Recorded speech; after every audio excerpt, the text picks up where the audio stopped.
السلام علیکم۔ آج کی میری یہ ویڈیو ایسی خواتین جن کے ساتھ جب تک خود نہ بیتے دوسروں کو ہی غلط ٹھہراتی رہتی ہیں، ان کے لیے ایک عبرت اثر کہانی ہے۔ کہانی شروع ہونے سے پہلے اگر آپ میرے چینل پر نیو ہیں تو اردو سینٹر پلس کو سبسکرائب کر کے بیل نوٹیفیکیشن کو آن کر دیں تاکہ آپ کو ملتی رہیں تمام چینل اپڈیٹس۔ کہانی پسند آنے پر لائک اور شیئر ضرور کیجیے۔ شکر ہے زیبا بھابی، بلانے پر ہی صحیح آپ گھر سے تو نکلی۔ علینا اصل میں اب تک سنبھلی نہیں نا، گھر سے نکلنے ہی نہیں دیتی۔ ذرا جو ایک پل اکیلی رہتی ہو یہ بچی۔ ہاں بچی ہے نا، اس لیے بات دل پر لے گئی ہے۔ میں تو کہتی ہوں بھائی صاحب کو بتا کر نفسیات کے ڈاکٹر کے پاس لے جاؤ۔ نہیں، وہ اپنے پاپا کو بھی نہیں بتانے دیتی، کہتی ہے میں خود ہی ٹھیک ہو جاؤں گی۔ شرم محسوس کرتی ہوگی نا، اس لیے بتانا نہیں چاہتی، ورنہ بھائی صاحب سے شیئر کرنے پر وہ سمجھاتے تو اب تک تو نارمل ہو جاتی۔ ہاں بھائی، جب شرم کرنے کا وقت تھا تب تو کی نہیں، اب باپ سے بات کرتے ہوئے شرم آتی ہے۔ شازیہ واضح بڑبڑائی تاکہ سب سن لیں۔ ہفتہ ہو گیا تھا اسے باقی خواتین سے علینا علینا زیبا زیبا سنتے، آخر کب تک برداشت کرتی؟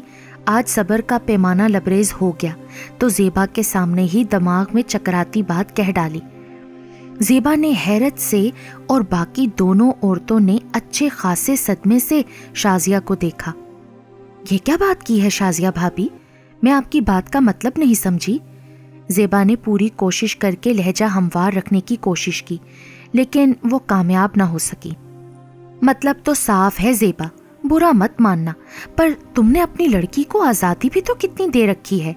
مہینہ ہو گیا مجھے شفٹ ہوئے، تب سے آج تک اسے اونچے تلنگے تو کبھی پنڈلیاں ننگی والے کپڑے ہی پہنے دیکھا ہے۔ جب دیکھو چادر برقعے کے بغیر کھلے بالوں کو لہراتے جھٹکتے ذرا سی پٹی گلے میں پہنے اسکول جا رہی ہوتی ہے۔ اس حلیے پر مرد چھیڑیں گے نہیں تو کیا چادر اڑائیں گے؟ اب وہ تینوں تعصب سے شازیہ کو دیکھ رہی تھیں، جس کے بے رحم لفظوں کے ساتھ لہجہ بھی اچھل اچھل کر کہہ رہا تھا کہ علینا کے ساتھ ایسا ہی ہونا تھا، اور بہت اچھا ہوا جو ایسا ہوا۔ دوسری دونوں تو ہفتہ بھر سے زیبا کی غیر موجودگی میں شازیہ کے خیالات جان اور سمجھ چکی تھیں، پر زیبا کے لیے پہلا موقع تھا۔ صدمے سے گنگ ہونا اسے اب سمجھ میں آ رہا تھا۔ شازیہ بھابی پلیز، نسرین نے التجائیہ انداز میں اس کی چلتی زبان کے آگے بریکر بنانا چاہا۔ کیا پلیز نسرین؟ میری اساتذہ کہتی ہیں عورتیں چلتی پھرتی دعوت بن کر مرد کو نہ بھڑکائیں تو کبھی مرد کی جرت نہیں ہو سکتی چھیڑنے کی۔ آپ کا مطلب ہے میری 7ویں میں پڑھتی معصوم بچی نے اس خبیث کو بھڑکایا تھا کہ اسے ہراس کرے؟ زیبا اب سرخ چہرے اور تپے ہوئے لہجے میں شازیہ سے پوچھ رہی تھی۔ جیسا اس کا لباس اور انداز ہوتا ہے کوئی بھی بھڑک سکتا ہے بھائی، بچی تو ہمارے لیے ہے نا، مرد کے لیے تو عورت ہی ہے۔ آپ کی بیٹی نہیں ہے تو اس کا یہ مطلب نہیں کہ آپ دوسروں کی بیٹیوں کے لباس و انداز کو بھڑکیلا کہہ دیں۔ مردوں کو اتنی فیور نہ کریں شازیہ بھابی، اب تو لڑکے تک ان کے شر سے محفوظ نہیں ہے۔ نسرین نے ایک بار پھر شازیہ اور زیبا کے بیچ آنے کی کوشش کی تاکہ حالات نارمل ہو سکیں۔ مجھے تو اتنا پتا ہے نسرین، عورت کے انداز مردوں کو متوجہ کرتے ہیں، ورنہ کسی مرد کی جرت نہیں وہ دوسری بار عورت کی طرف دیکھ بھی جائے۔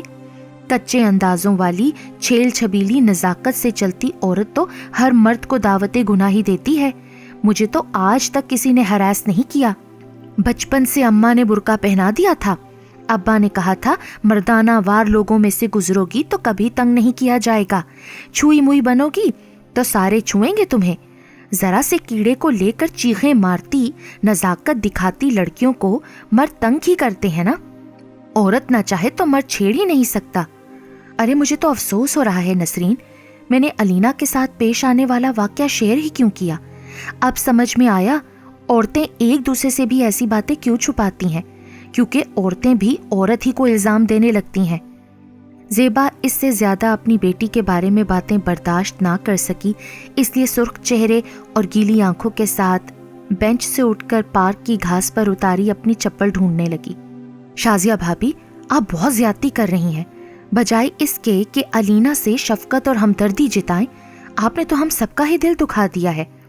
زیبا سے اظہار یکجہتی کے لیے وہ دونوں بھی اٹھ گئیں۔ زیبا، تم پریشان مت ہو، ان کی اپنی بیٹی ہوتی نا تو کبھی اتنے سخت خیالات کا اظہار نہ کرتی۔ ہوتے ہیں کچھ لوگ جن کے ساتھ جب تک خود نہ بیتے دوسروں کو ہی غلط ٹھہراتے رہتے ہیں۔ پارک کے بینچ پر اکیلی رہ جانے والی شازیہ نے زیبا کو تسلی دیتی خواتین کے خیالات سن کر سر جھٹکا۔ زرعی زمین ختم کر کے جگہ جگہ بنائی جانے والی نئی ہاؤسنگ سوسائٹیز میں سے ایک نور ہاؤسنگ سوسائٹی بھی تھی، جو شہر سے خاصے فاصلے پر جا پڑتی تھی۔ اس سوسائٹی کے لوگوں کو متوجہ کرنے والا اہم ترین نعرہ میٹھا پانی تھا۔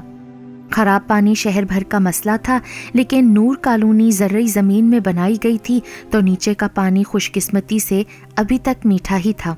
اس لیے کافی لوگ شہر سے فاصلہ ہونے کے باوجود اس کالونی میں گھر بنا کر شفٹ ہو چکے تھے۔ گو کہ ہر گھر کے ساتھ 2 پلاٹس خالی پڑے تھے، پھر بھی کافی آبادی ہو چکی تھی۔ جیسے ہر کالونی کے سینٹر میں پارک دیا جاتا ہے، نور کالونی میں بھی پارک تھا۔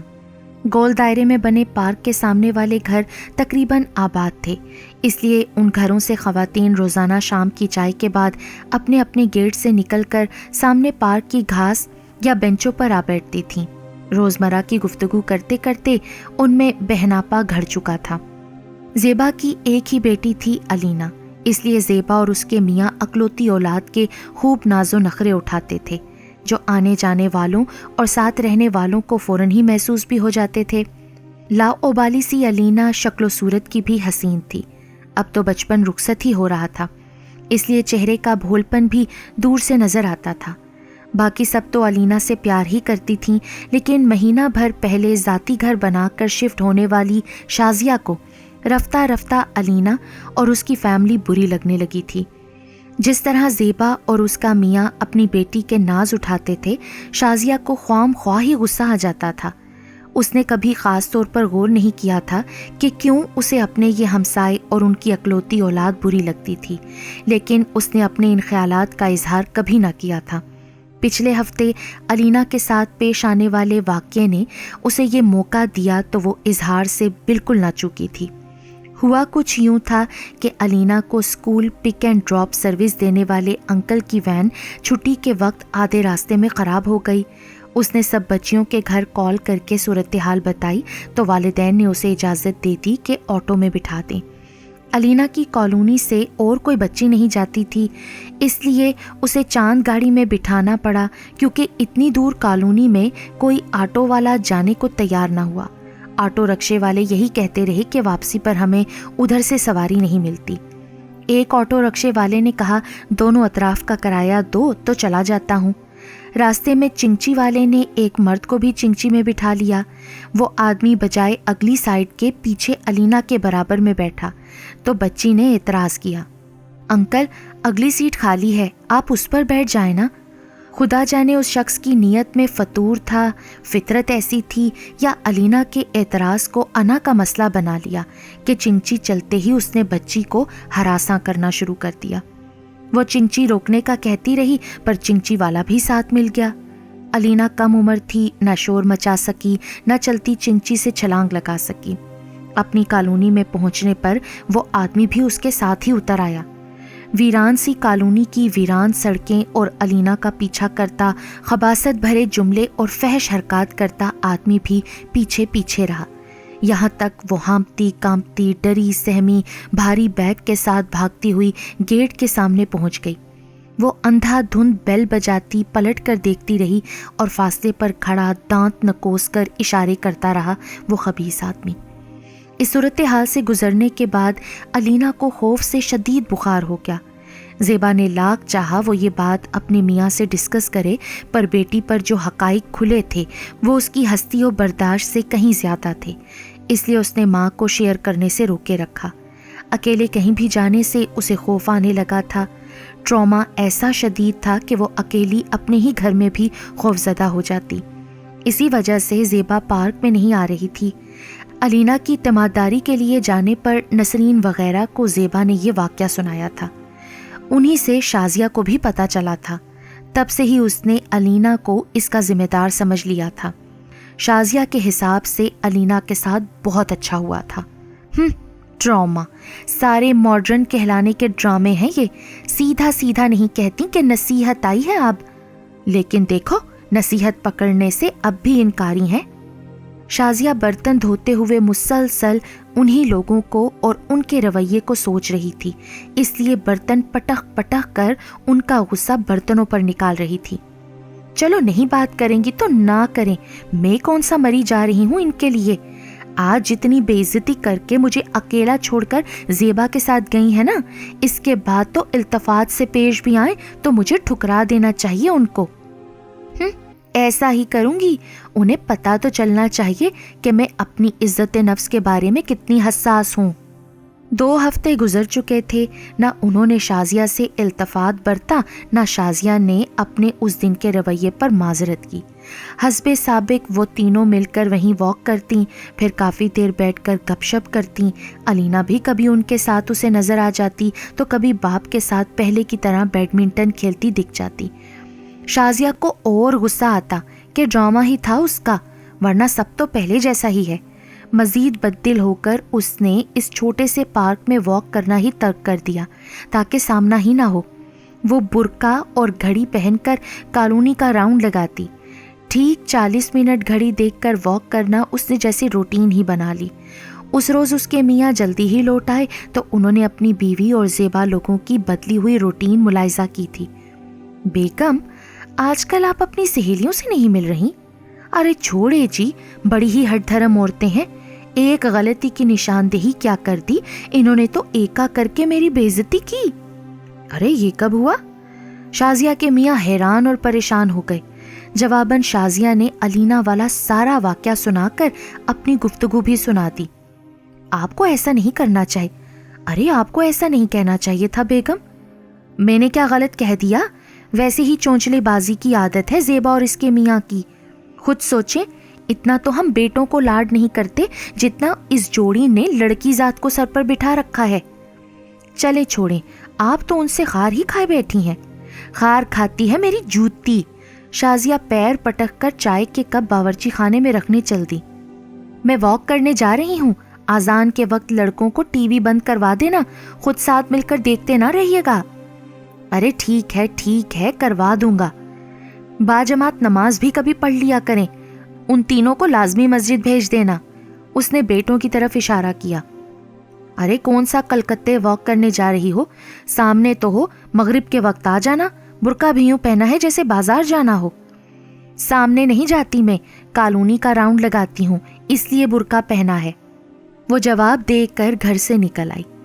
وہ تینوں بھی واک میں مصروف تھیں. شازیہ نے رخ موڑ کر یوں تاثر دیا جیسے نظر ہی نہ پڑی ہو. ان تینوں نے بھی تعلقات بحال کرنے کی کوشش نہیں کی تھی. وہ شاید شازیہ کی طرف سے معذرت کی منتظر تھیں.